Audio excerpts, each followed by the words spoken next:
Saudações a todos, sou Marcos Ariano Babalaoe Calgundá e este é o canal do YouTube social da Blog, né? Um blog que tem textos tradicionais para você ler. www.urmilá-fa.com.br. Não deixe de ir no blog se você tem,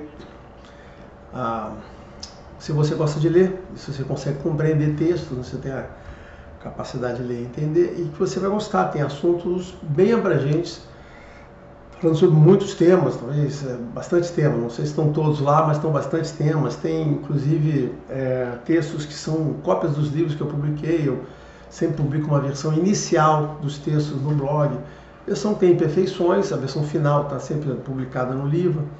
Então todos os conteúdos estão lá, por incrível que pareça. Então tem muito conteúdo lá, né? Não deixe de ler. Então, nesse vídeo aqui, se você quiser ficar até o final para ver, eu vou retomar aquela série de vídeos que eu fiz com indicações de leitura, né? Indicações de leitura de livros. Só que neste caso aqui, eu vou fazer mais uma resenha, ou seja, vou gastar mais tempo falando sobre o livro, sobre o conteúdo, sobre ideias que tem aqui. Eu não vou fazer só uma indicação do tipo se é bom, se é ruim, leia esse, não leia aquele. Que não significa que eu não possa fazer indicações de leitura, tá? Não significa, mas eu quero pegar alguns temas e fazer. Então, nesse tema aqui, eu vou iniciar pelo primeiro tema, com 2 livros hoje, agora nesse vídeo, sobre as questões das bases das religiões, sobre a base da religião, né? Para quem quer entender a religião, como eu explico aqui, lembra que esse canal é um canal que eu falo de Fá e falo de religião, tá? Você fala da religião de Fá. Então, eu faço essa abordagem. Então esses 2 livros ajudam a isso. Então, já encerrando essa longa introdução, se você quiser ver, aguarde um pouquinho, eu já vou iniciar sobre os 2 livros, que são esses 2 livros aqui, tá certo? Se você não quiser, então tem outros vídeos aí. Bom, desculpe aí esse tempo que eu gastei fazendo essa introdução, perdi aí o foco, né? A introdução é só para dizer o que vai ter no vídeo, né? Para as pessoas poderem interromper e procurar outra coisa, né? Claro. Ninguém precisa ficar aqui 10 minutos para saber o que eu vou falar, né? Então, eu quero fazer uma resenha sobre esses 2 livros aqui, ó. Esses 2 livros aqui. São 2 livros muito importantes da religião. Um deles em português, que é esse aqui, e o outro livro que está em inglês, tá certo? Eu escolhi esses 2, tem uma intenção, né? Tem um negócio. Os 2 livros foram... O primeiro que saiu falando mais ou menos sobre a religião, né? É esse daqui, do Awolalu, o Mossad Awolalu, bem conhecido. Ele a parte principal dele, né? Yorubá Belief, as crenças yorubás, né? Crença yorubá e os ritos de sacrifício. E essa parte aqui, eu vou dizer para você que é a parte menos importante. A parte importante é a parte do título, mas ele botou as 2 coisas no título, né? Naquela época, isso podia ter alguma relevância, né? A gente tem que sempre lembrar que os livros são escritos... tem muitos livros datados que não tem mais muita utilidade você ler depois de um certo período, mas tem muitos livros que o título, o contexto, o conteúdo dele reflete muito a situação, né? A época que foram feitos, né? Esse é um caso desse, mas esse foi um livro muito legal. Então, mas eu vou começar pelo Urumaí, que é o livro do José Beniste, né? José Beniste, autor brasileiro, pesquisador, escreveu vários livros, pesquisador da religião Ogã, né, do Apo Afonjá. Ele é Axé Apo Afonjá, que da casa aqui do Rio de Janeiro, né? Lembrando que o Axé Apo Afonjá tem 2 casas, tem em Salvador e tem no Rio de Janeiro. Ele era Ogã do Rio de Janeiro, teve outros cargos lá, né, de dirigir a casa e tal. Deu durante muitos anos professor de Yorubá, foi uma das pessoas que estudou Yorubá, se aprofundou nisso, com todas as limitações que tem você aprender Yorubá no Brasil. Ele é uma pessoa que se dedicou a Yorubá. Ele é autor de 2 dicionários de Yorubá, que eu já recomendei, né, como indicação de leitura, né? O de português de Yorubá português, são gigantescos e, na minha opinião, obra de referência para a língua. Eu acho que os estrangeiros deveriam comprar esses dicionários para eles poderem traduzir para a língua dele, como eu fiz no passado, né? No passado eu comprava dicionários Yorubá em inglês e do inglês traduzir para português. Esses caras têm que fazer isso, tem que pegar do Yorubá, português e traduzir para a língua dele, porque o dicionário do Beniste foi feito usando tudo que já estava publicado, né? Eu mesmo cheguei a a dar para o Benício 1 ou 2 dicionários que eu tinha, comprei outro, dei para ele poder usar na pesquisa. Eu fiz os cursos de Yorubá com o Benício, aprendi Yorubá com o Benício e tal, e hoje o Benício ainda é amigo pessoal, né? Meu, mas então eu tenho essa admiração por ele, mas, né, a admiração começou com um livro como esse, Orunhayê, né? E qual é o objetivo desse livro, né, Orunhayê? O Orunhayê, o encontro de dois mundos, né? Ele fala sobre o sistema de relacionamento Nagô-Yorubá entre o céu e a terra, né? Olha, coisa interessante. Então, como eu falei na indicação de leitura, se você quer entender um pouco, se você quer começar a entender essa religião, esse aqui é o livro que você tem que ler, certo? Se você não lê esse, fica muito difícil. Mesmo que você esteja interessado em Fá, mesmo, olha só, no que pese ele tem um livro bastante voltado para o Orixá, e não é um livro de Candomblé, não é um livro sobre Candomblé, então você não fica preocupado com isso, é um livro sobre a religião, então ele vale a pena ser visto, né? Não vale a pena, ele deve ser lido, porque, olha só, uma obra em português. Nós não temos ainda em português uma obra que aborda essa teologia, né, planificada, né, pegando cada aspecto. Isso eu estou fazendo. Comecei, parei, já faz uns 3 anos que eu não toco no livro, vou voltar nesse livro, espero em mais uns 10 anos ter ele pronto. Mas eu quero fazer esse livro, é um dos objetivos aí meu, né? Fazer um livro sobre essa teoria planificada. É que demora tempo, você precisa de tempo para voltar a pesquisar, voltar a pensar. Para fazer um livro, uma obra, às vezes você fala assim, leva 10 anos fazendo. Não são 10 anos contínuos, a pessoa volta até a pesquisa, refaz e vai lá. Mas vamos falar do Orunhayê, qual a importância dele? A importância dele é porque eles começam a explicar, né, inicia essa explicação sobre o que é a religião, né? E é um livro muito bem estruturado, muito bem estruturado. Eu botei junto com o Yorubá, o Alolu, porque quando o Benício escreveu esse, ele já sabia desse livro aqui, então tem muita coisa que reflete o que está aqui, e eu quero falar um pouco sobre os dois. Não que, olha só, o livro do Benício não é uma cópia disso aqui, não. Ele tem algumas citações, algumas partes são comuns, mas existem partes dessa religião que são comuns, que você encontra no Alolu, você vai encontrar no livro do Parrinda e no livro do Embit, que são exatamente iguais, impressionante. Tem textos que você encontra nesses livros do Parrinda, do Embit e do Alolu, que são idênticos. Eu não sei quem foi que começou o texto, mas alguém começou e os outros botaram todos iguais. O livro do Benício é bem original, escrito por ele, tá? Esse livro tem uma característica muito bom. Como é que ele começa, né?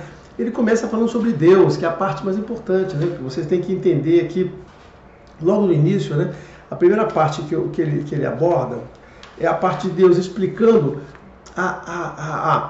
isso é uma coisa importante, né? A primeira parte que tem aqui, tem uma parte que ele explica como é que você entende a religião, tá certo? Ou seja, a religião é composta de uma série de componentes que você tem que juntar para você poder entender, né? Um componente que como ele relaciona aqui já há muitos anos, esse livro antigo, né? Os Odus, o signo de Fá, porque contém os versos da religião, lá tem uma parte, mas os versos não tem toda a religião, lá tem uma boa parte lá.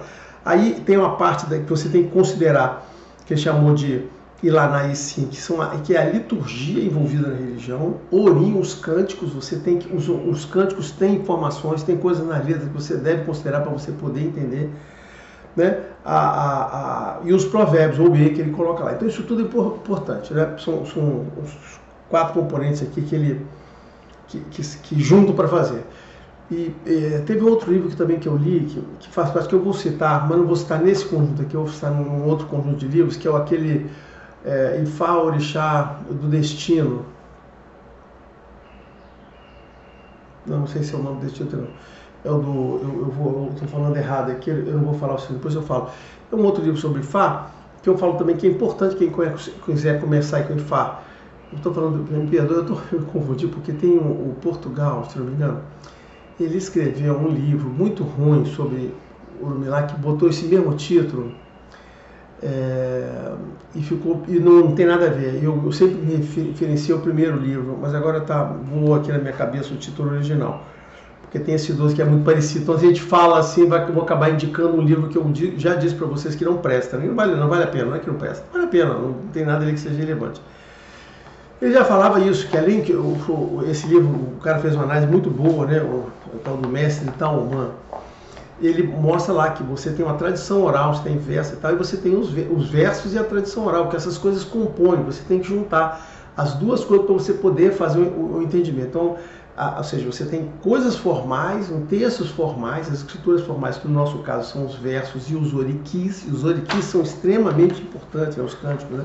Os oriquis, ele tem informações históricas, informação da divindade, às vezes muito mais importante que outras coisas, que mitos, por exemplo. Os oriquis, por quê? Porque os mitos eles podem ser falseados, né? Eles podem ser interpolados, e os oriquis muito dificilmente. Então os oriquis são extremamente importantes como elemento da religião, um oriqui, tá? Então ele cita isso aqui. E nesse livro do Talmud ele fala isso e tal, fala a tradição oral. E essa construção de textos sagrados e tradição oral não é incomum, ela é muito comum nas religiões. Eu vou citar duas aqui que são assim, né? O judaísmo é assim, ele tem a Taná, tem a Torá, a Taná que compõe ele, tem o Talmud, que é a parte da tradição oral que compõe todo mundo. Então, assim, lá formalmente tem essa estrutura, né? Aí dá uma mexida aqui. O Islã, que é uma religião que eu não gosto como religião, porque eu acho que tudo ali é artificial, também tem uma estrutura dessa. Tem o Corão, que são os textos sagrados, né? Que eles extremamente sagrados para eles. E adicionalmente a isso tem as Redit, que são os ditos que descrevem a vida ou passagens, ou falas, ou ditos de Muhammad, né, do dito profeta deles, né? E ainda tem as sunas, mas as sunas menos importantes, as sunas também fazem parte, mas o Redit são muito importantes, porque sem eles você não consegue, segundo um especialista que eu ouvi, sem o Redit você não consegue entender direito o Corão, tá certo? O Corão. Então essa é uma estrutura comum, né? Na religião você tem que ter isso aqui. Então, ele começa explicando sobre isso, então isso passa para essa explicação para você entender. Isso é muito, muito, muito importante. Depois ele aborda uma coisa também, aí ele começa a falar sobre Deus, que eu estava citando, né? Que é a parte mais importante. Né? Ele explica, né? O Benite vai ao ponto que eu digo, que explica que o Olodumare é a divindade superior. E nesse ponto, a base disso certamente, desse texto que está aqui, é o livro do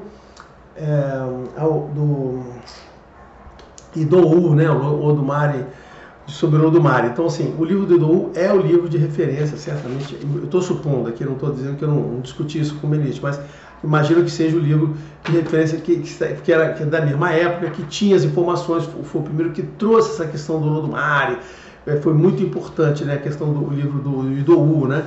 Então é importante que teve o pessoal que se opôs ao livro do Idou. Já contei essa história, né? As pessoas se opuseram ao livro, não é nada disso, Oromilá é que é a divindade suprema, bobagem. O pessoal do Abimbolá, no início, entendia que o Olodumare era, mas depois, vamos fazer uma reação aqui, e botar o Oromilá como a divindade suprema.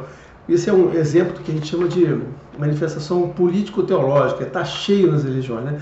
Aí o Benite explica, né, toda a questão de que existe uma divindade suprema, que é o criador, mantenedor de tudo, dá os exemplos, dá os nomes. Então traz informações que você, bem resumidas, que você vai encontrar no livro do Idou, com muito, muito mais detalhes, tá certo? Bom, e nesse livro tem uma citação importante, né, que ele diz lá, né, que fala do Bolagem Idou, traz, eu vou ter ali um texto aqui, uma parte, faz uma apreciação sobre a posição de Olodumare perante os orixás, para vocês entenderem essa questão do Olodumare e orixá, né? Diz ele, Olodumare distribuiu a administração teocrática do mundo entre as divindades, teocrática, tá? As quais ele trouxe a vida, das divindades, então, ele trouxe a vida das divindades, e ordenou-lhes várias tarefas. Então, assim, aqui é o que está na citação do Olodumare cria as divindades, os orixás, e designa atribuições, tá certo? Mas as funções dessas divindades e a autoridade conferida a elas foram dadas com certos limites de poder.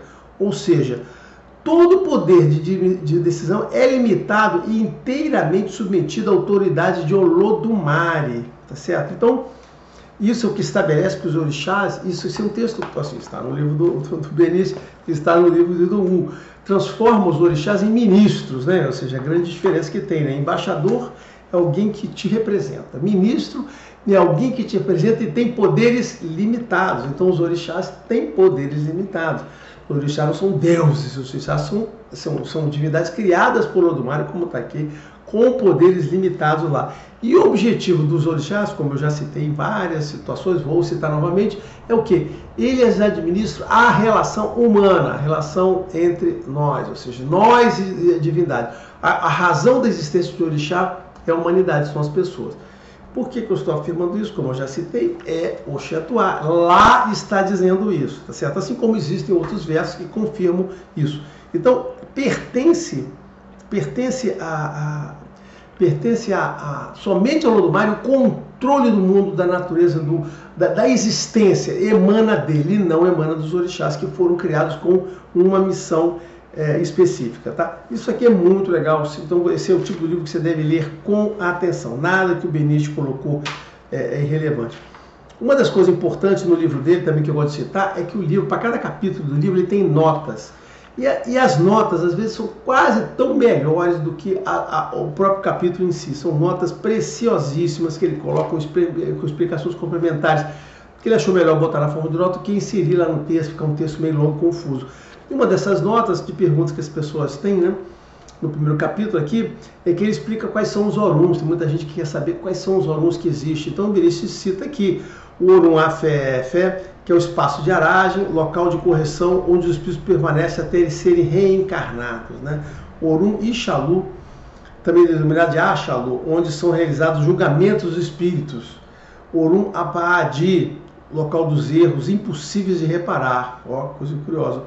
O Orun Reri, local para aqueles que foram bons em vidas, né? O Orun Buruku, o espaço destinado das pessoas más, onde elas vão sofrer, mas aí conflita com um pouco outra coisa, já tem outro dizendo que vai sofrer. O Orun Aláfia, que é o local de paz e tranquilidade. E o Orun Baba Eni, que é o Orun do pai das pessoas. Ele seria depois, né, quando você vira um Egungun, você vai lá como o pai das pessoas. São essas as classificações dos Oruns. Aí, tem pessoas que ficam interessadas, quais são os Oruns? Olha, os Oruns são esses, tá certo? Teve uma vez até que não são muito claros, às vezes você fica com dificuldade de identificar. Nesse aqui, o Beniste teve o trabalho de colocar os Oruns identificados. Aí vocês vão me perguntar, mas qual é o significado desse monte de Orun? Olha só, não sei. Assim, eu vou dizer para vocês que o fato de ter um monte de Orun só nos dá uma indicação do que acontece no pós-vida. Não significa de verdade que tem esse Orun. Isso aqui pode ser simbólico, né? Não sejam separados.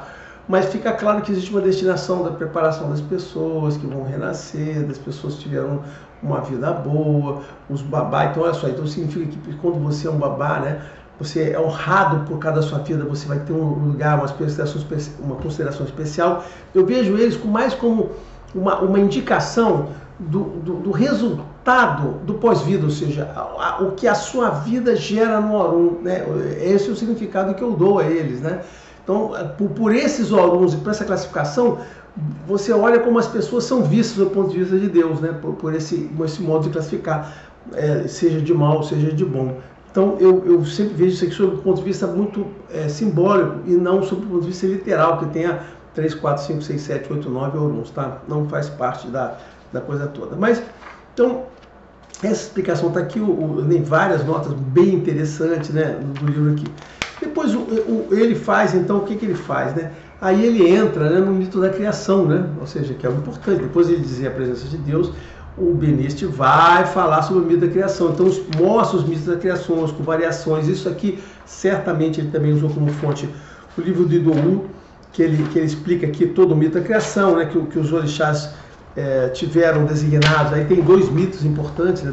Na verdade existem vários, eu conheço pelo menos, eu sei que tem mais, quem pesquisou os mitos da criação foi o Luiz Marins, mas existem vários mitos, mais mitos, né? Eu conheço uns 3 pelo menos, né? Eu conheço o mito em que quem cria o mundo, de novo, são mitos simbólicos, gente, ó. O fato, apesar de, vou voltar um pouquinho, o fato de ter uma religião que você mostra ali conceitualmente, né, isso que dá importância. Por que isso dá o livro é importante?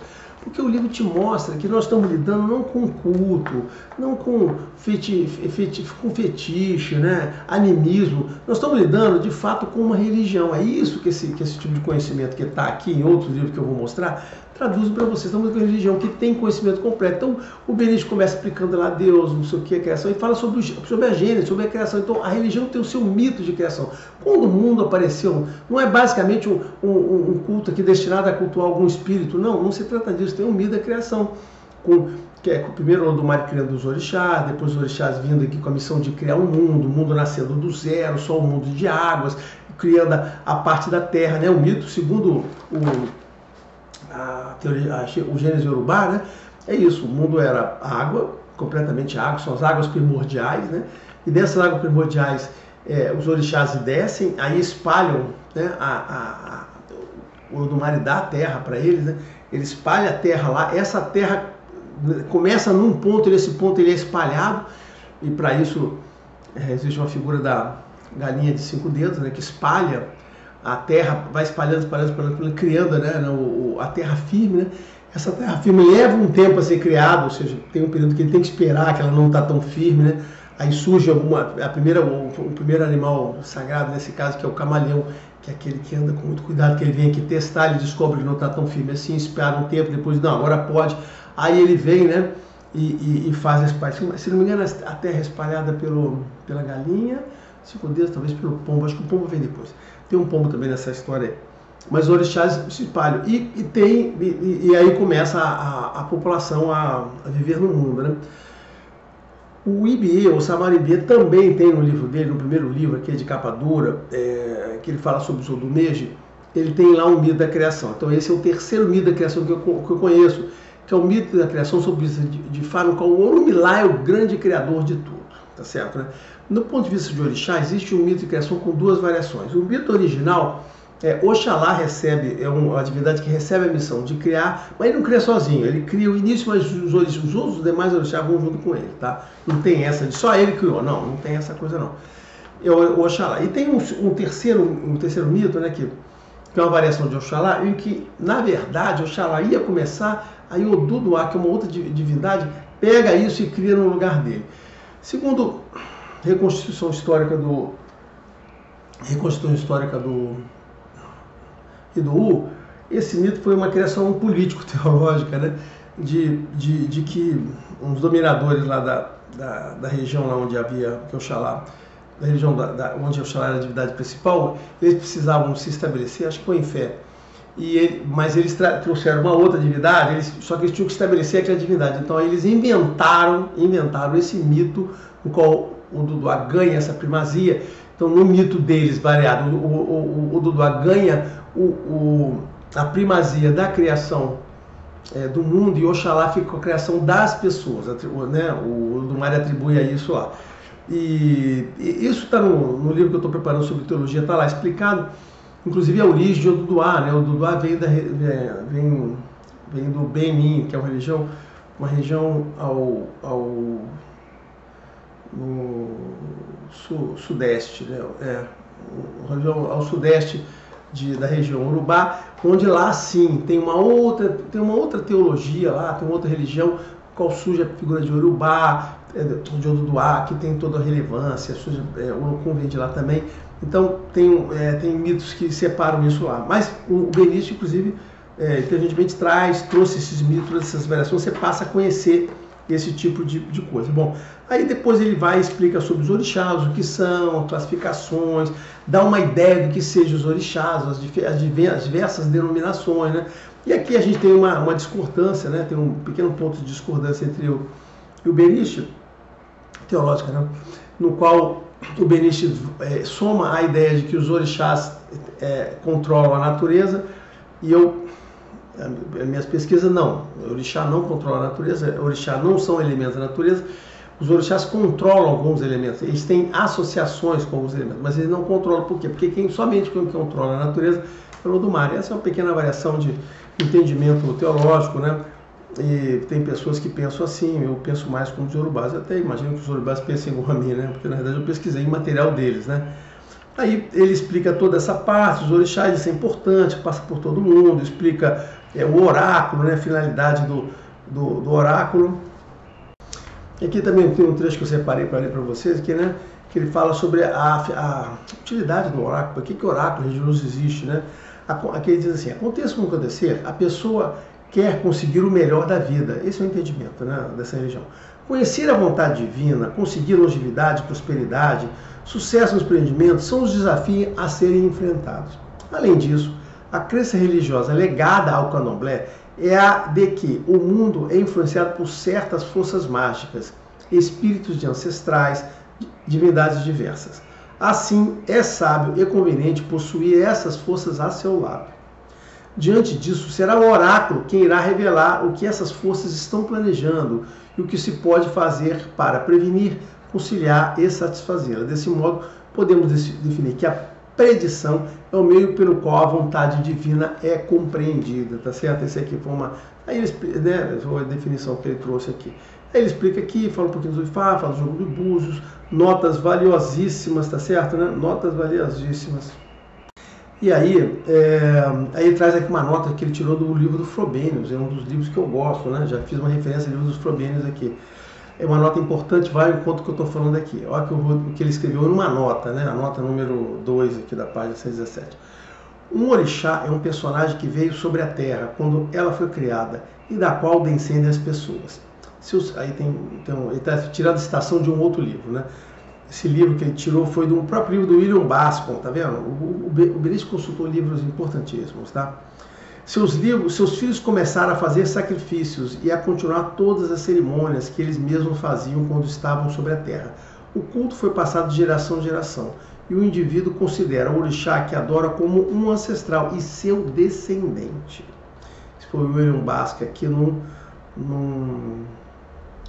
acho que não sei se é um livro ou um paper, depois eu posso, não vou lembrar de ver para você, não vou dizer o que eu vou fazer, mas o Bascom que tirou isso aqui. Então, essa interpretação que o orixá é um descendente, que é um ancestral dele, é o que principalmente há muito tempo, né, pelo menos quando eu comecei a entender religião, permeava o entendimento do Yorubá. E é por isso que os Yorubá, eles não aceitavam que nós, aqui no Brasil, por exemplo, tivéssemos acesso ao orixá ou que o orixá se manifestasse nas pessoas aqui. Eles entendiam que não pode, não. Só pode ser na gente porque a gente é descendente dele, não pode vocês não são descendentes. Esse era o entendimento que eles tinham, né? Ou seja, o entendimento da divindade, de Deus e da divindade, era muito restrito. Eles estavam vendo apenas como se fosse ancestro e descendente. E não é verdade. Nós estamos falando de Deus e de divindade, né? Mas isso aí, no meu livro eu vou falar sobre isso.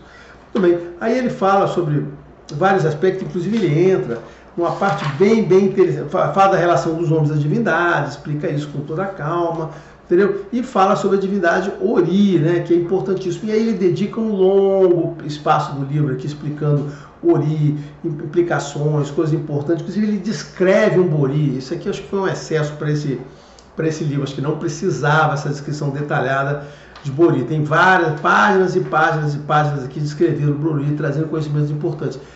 Como eu falei, tem muito conhecimento aqui. As pessoas, se lerem com calma, com um pedacinho, vendo as notas, todas elas, cara, vão sair com muito mais informações. E, finalmente, ele começa a falar sobre a outra parte da vida, né, que aí com a morte, traz mitos sobre a morte e tudo mais, relaciona aqui. Fala sobre o julgamento divino, né? Você faz a volta. Isso não tem como a gente falar sobre religião sem a gente falar sobre nascimento, vida, orixá, morte, o julgamento que se encerra na Atum-A, né? Atum-A, que é a reencarnação, a volta, o renascimento. Eu gosto de usar renascimento, eu não gosto de usar o termo reencarnação, não. E isso, aí ele encerra essa parte, depois ele vai falar com uma coisa muito importante, que são os elementos do culto, o orô, todas aquelas liturgias. Ele explica essas liturgias com toda a calma, né? Porque elas são feitas, quando são feitas, os tipos dela, né? As várias coisas, para você poder entender o que está lá. E que isso vai estar mais, eu vou falar um pouquinho mais sobre isso no livro que eu tenho, que eu vou falar sobre o outro livro dele lá, que fala sobre isso, né? E aí ele fala sobre os locais de cultos, o Jubó, o que você faz, onde você cultua cada orixá desse. Cara, ele dá uma descrição bem abrangente, sem entrar em extremos detalhes, mas te traz conhecimento, né? Então termina isso quando ele fala quais são os elementos do culto e finalmente os locais que você faz o culto. Então, assim, para quem está interessado na religião, quer entender um pouco da abrangência dela, isso daqui, para quem é da religião, quem está no Candomblé, religião de Orixá, isso aqui é valiosíssimo para você parar de fazer as coisas por repetição. Esse é um livro extremamente importante. Somando-se a ele, mas esse aqui está em inglês, eu não lembro de ter esse livro em português do Aulolu. Esse, como eu falei, gente, eu vou continuar elogiando, é um livro extremamente importante. Uma estrutura parecida, ele fala sobre primeiro, ele fala sobre as crenças, né, que são beliefs, tá certo? Né? Crenças. Então fala sobre crenças no Ser Supremo Olodumare, volta a falar nisso. Ele volta, assim como o Benício fez, ele fala, aqui então a primeira parte é apenas para falar do Olodumare, como o Benício fez no livro dele. Depois ele faz sobre a crença em divindades e espíritos, que aí ele vai um pouco mais extenso, né? Ele fala que, na realidade, ele elenca divindades e outros espíritos que os caras acreditam. Os urubás da África, eles têm essa coisa de alguma coisa grande tem que ter um espírito envolvido. Isso não tem nada demais. Então, árvores, lagoa, rios, como se tivessem ali coisa envolvida. Não se trata de, mais uma vez, não se trata de politeísmo, porque você pode ter monolatria, você pode acreditar, você pode, dentro daquelas formas de... Eu já fiz um vídeo recente, né, sobre isso, né? Você pode ter crença em uma determinada divindade, você pode acreditar que tem outras e você não ter crença para elas, você apenas acredita que elas existem, mas que não há necessidade de você fazer qualquer tipo de culto a elas, você só cultua as divindades da sua religião. Isso é o que se fala monolatria, né? O enoteísmo também é uma coisa, você acredita na principal e algumas outras, mas você pode ter outros espíritos que estão aqui que você sabe que eles existem, mas não significa que tem um custo. Então, isso não se trata de politeísmo, gente.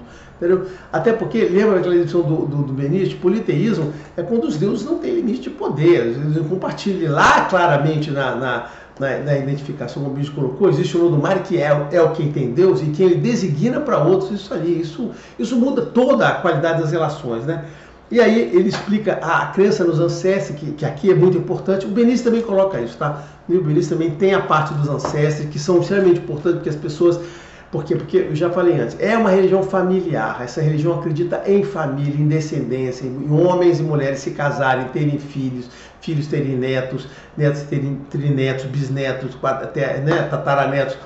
Porque é a forma de você renascer, você renasce nas pessoas que nascem. A seguir, se você não tiver descendência, você não vai poder voltar à sua terra. Ele fala... aí ele fala uma diferença entre veneração e culto, né? Worship e veneration. Ele diz, cara, na religião de Orixá a gente faz uma veneração, você acha importante. Eu já falei sobre isso. Uma das coisas mais importantes na vida da gente, e o que a gente leva dessa vida é a honra. A honra que a gente deixa como sentimento para as pessoas que ficaram aqui. Então você é venerado, você é lembrado com aquela pessoa, puxa, aquele cara fez diferença, ele fazia diferença, os exemplos deles, as ajudas que ele dava. É este sentimento de veneração, de respeito, é o que você leva. Isso está refletido naqueles Orun que eu passei de citar, o Orun Babaeni, que lá você tem essas pessoas que conseguiram viver e sair nessa condição. Então, existe um Orun separado para ela? Possivelmente não, mas estou falando simbolicamente, isso é uma coisa valorizada, tanto que como se tivesse um espaço especial para essas pessoas, tá certo?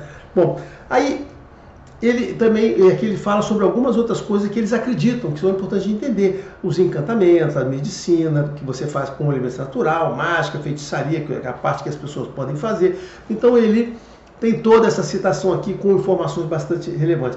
Aí ele entra aqui, né, nos ritos de sacrifício, que é a parte 2 do livro dele, sobre os ritos de sacrifício, ele explica quais são as liturgias, a presença das músicas, explica quais são os ritos que são utilizados, né?